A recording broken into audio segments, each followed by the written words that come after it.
Everybody knows that the Philippines was a Spanish colony for 333 years. But in between those 333 years was a British governor sitting in Intramuros, British warships in Manila Bay, and my hometown was technically in possession of the King of England. Nobody talks about this in history class. Nobody even talks about it today.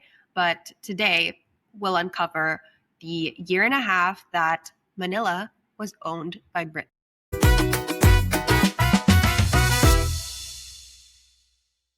Hi, I'm Kloe. I was born and raised in Manila, Philippines. I grew up speaking English and Tagalog, and today I work with Ling, where we aim to unite the world by connecting people from different cultures. This is Tagalog Tea Time, where we talk about Philippine language and culture, the kind you won't be able to learn in a textbook, on an app, or even through short-form social media.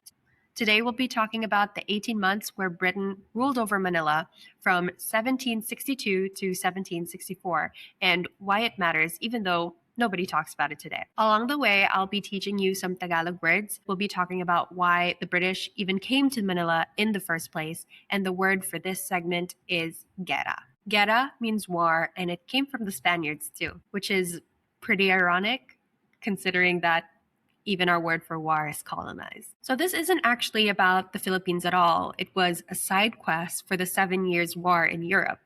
Britain occupied Manila and the nearby port of Cavite for 18 months, from October 1762 to the first week of April 1764, as an extension of the larger 7 Years' War, which Spain had recently entered on France's side. The Philippines got conquered basically as collateral damage in somebody else's fight, which is very Filipino.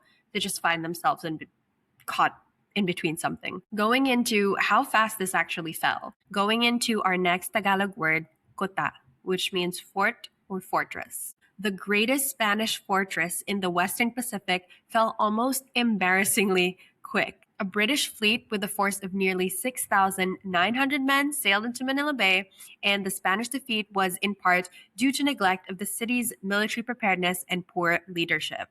The walls of Intramuros, which is the walled city in Manila, the Kuta every Filipino tourist still walks through, were breached in under 2 weeks. If you have ever visited Manila and went to Intramuros, this is what we now call Fort Santiago. So who actually did the fighting? Entering a new word, Bayani. Bayani means hero, which is the root word for bayanihan, which is a purely Filipino value or culture, which means a group of communities coming together for a single purpose. This is the part that gets left out. The people who actually resisted weren't the Spanish elite. Simon de Anda y Salazar escaped Manila and organized an army of roughly 10,000 Filipinos in Bulacan and Pampanga, and it was mostly these Filipino troops who kept the British boxed into Manila and Cavite, unable to take the rest of the lands. The Bayanis of the story are ordinary Kapampangans and Bulacanos. In the fall of Manila alone, there were 300 troops killed and 400 wounded. We talk a lot about history and culture in this podcast, but if you actually want to learn Tagalog, you can learn on the Ling app. We built a full Tagalog course. We have notes there for grammar, for culture. It can help you learn a lot of vocabulary, how to use these sentences, how to build them, practice dialogue and audio. All the audio we have on there are from native speakers.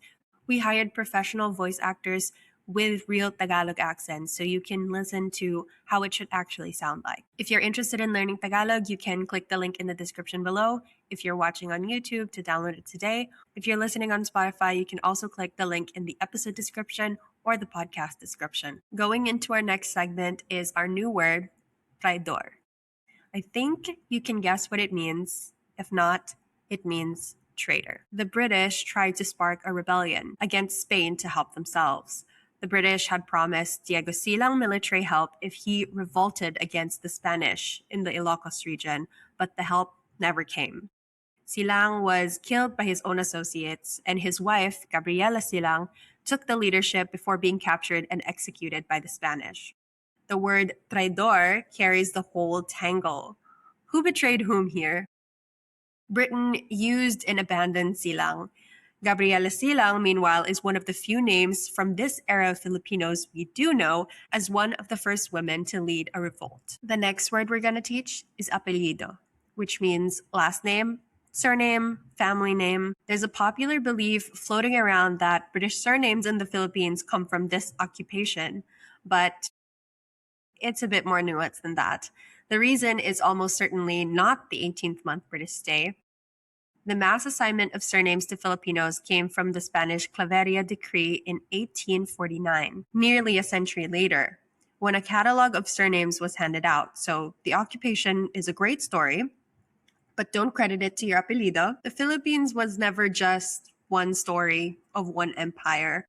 For 18 months, the capital was British, and the people who fought that weren't kings or archbishops. They were ordinary Filipinos from Bulacan and Pampanga, whose names most of us never learned.